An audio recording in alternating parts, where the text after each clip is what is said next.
बातमी सर्बियाची. सर्बिया सध्या धुमसतोय. निमित्त ठरलं ते नोव्हेंबर महिन्यात नोव्ही सॅडमधील रेल्वे दुर्घटनेचं. या दुर्घटनेत 15 जणांनी जीव गमावला. शनिवारी त्या घटनेला 3 महिने पूर्ण झाले. गेले 3 महिने तिथं सातत्यानं सत्ताधाऱ्यांविरोधात रोष व्यक्त होतोय. विद्यार्थी आंदोलनांनी कळस गाठलाय.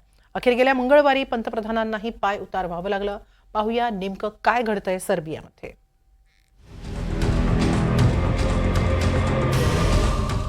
सर्बियामधील नोव्ही सॅड या दुसऱ्या मोठ्या शहरात 1 नोव्हेंबर 2024 रोजी रेल्वे स्थानकाचं छत कोसळलं आणि त्यात 15 जणांचा मृत्यू झाला. त्यानंतर तिथं विद्यार्थी आंदोलनं सुरू झाली. ती अजूनही सुरूच आहे. या दुर्घटनेला देशातील भ्रष्टाचारी राज्यकर्ते जबाबदार असल्याचा आरोप विद्यार्थ्यांनी केलाय. बांधकाम प्रकल्पातील भ्रष्टाचार याला कारणीभूत असल्याचा आरोप होतोय. या प्रकरणी लोकांनी सरकारमधील जवळपास 13 जणांना जबाबदार धरलाय. त्यामुळे विद्यार्थ्यांनी तातडीनं सत्ता बदलाची मागणी केली. सातत्यानं विविध मार्गांनी तिथं आंदोलनं सुरू आहेत. अखेर जवळपास 3 महिन्यांनी देशाचे पंतप्रधान मिलोस वुसेविक यांनी घटनेची जबाबदारी स्वीकारत राजीनामा दिलाय. त्याचवेळी त्यांनी लोकांना शांतता राखण्याचं आवाहन केलंय. मागच्या काही घटनांनंतर मी रिपब्लिक ऑफ सर्बियाच्या पंतप्रधान पदाचा राजीनामा देतोय.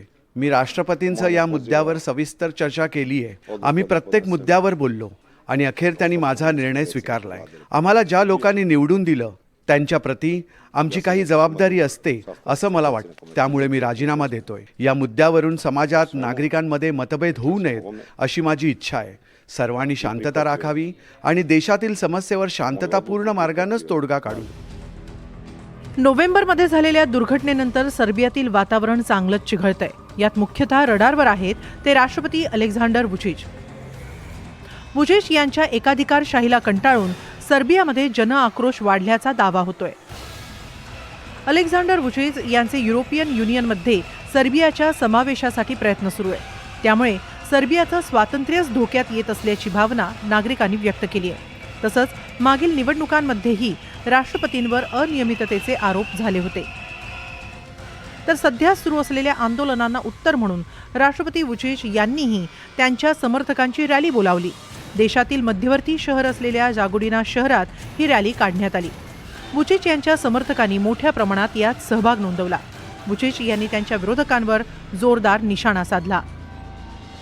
आपली जनता जाणतीये. माझ्या सर्बियाला सारे काही माहिती आहे की कशा प्रकारे हे हल्ले सध्या होत आहेत. सध्या आतून बाहेरून हल्ले केले जात आहेत आणि कधी विरोध करायचा हे जनतेला कळतं. माझं आंदोलन करणाऱ्या विद्यार्थ्यांनाही आवाहन आहे की या चर्चा करूया. तुम्ही मला कितीही शिवाशाप दिलात तरी मी तुमच्याशी समोरासमोर चर्चा करायला तयार आहे. तर विद्यार्थ्यांनी राष्ट्रपतींशी बोलण्यास नकार दिलाय आणि आंदोलनं सुरूच ठेवली आहेत. तर 31 जानेवारीपासून आंदोलकांनी 80 किलोमीटरच्या लाँग मार्चला सुरुवात केली. 2 फेब्रुवारीला विद्यार्थ्यांनी डॅन्यूब नदीवरील पुलावर रास्ता रोको केला. इथं येऊन मिळणारे 3 रस्ते त्यामुळे वाहतुकीसाठी बंद झाले. विद्यार्थ्यांनी मोबाईल टॉर्च लावत नोव्हेंबर दुर्घटनेचा निषेध केला. तसंच संपूर्ण सर्बियामध्ये रोजच 15 ते 20 मिनिटं रास्ता रोको केला जातोय. रात्री 11:52 हा रास्ता रोको रोज केला जातो. याचवेळी 1 नोव्हेंबरला नोव्ही सॅडमध्ये दुर्घटना घडली होती. याद्वारे दुर्घटनेतील मृतांना रोज आदरांजली वाहिली जाते.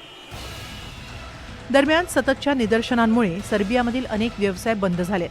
कारण अनेक नागरिकांनी देखील या आंदोलनांमध्ये सहभाग घेतलाय. विद्यार्थी आंदोलनांमध्ये असल्यामुळे विद्यापीठातील अभ्यासही ठप्प झालाय. तर शुक्रवारी या आंदोलनांवेळी एका कार चालकानं महिला आंदोलकाला धडक दिली. त्यानंतर वातावरण आणखी चिघळलं. पोलिसांनी कार चालकाला अटक केली आहे. मात्र आंदोलनं काही थांबलेली नाहीत. आंदोलकांनी शुक्रवारी 1 दिवसीय बंदही पुकारला. तर बंदचं हे लोण बेलग्रेड, नोव्ही सॅडसह इतर शहरांमध्येही पसरलं. दरम्यान पंतप्रधान मिलोस वुसेविक यांनी राजीनामा दिल्यानंतर नोव्ही सॅडच्या महापौरांनीही राजीनामा दिला. तर घटनेनंतर काही दिवसांनीच परिवहन मंत्र्यांनीही राजीनामा दिला होता.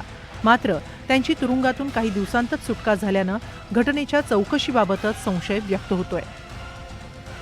आता पंतप्रधानांनीच राजीनामा दिल्यानं सर्बियामध्ये मुदतपूर्व निवडणुका पार पडू शकतील. तर विरोधी पक्षांनी अंतरिम सरकारवर भर दिलाय. पंतप्रधानांच्या राजीनाम्यावर महिन्याभरात संसदेला निर्णय घ्यावा लागणार आहे. गेले 3 महिने सर्बियामध्ये ही निदर्शनं होत आहे. रोजच विद्यार्थ्यांकडून रास्ता रोको केले जात आहे. त्यांना आवर घालणं पोलिसांनाही जड जात आहे. तर पंतप्रधानांनी जरी समंजस भूमिका घेतली असली तरी राष्ट्रपती त्यांच्या भूमिकेवर ठाम आहे. त्यांच्या आडमुठेपणामुळे आता परिस्थिती चिघळते की सर्बियातील संसद राष्ट्रपतींचं मन वळवते आणि त्यांना पाय उतार व्हावं लागतंय हे काही दिवसांत कळेलच. Bureau report, NDTV Marathi.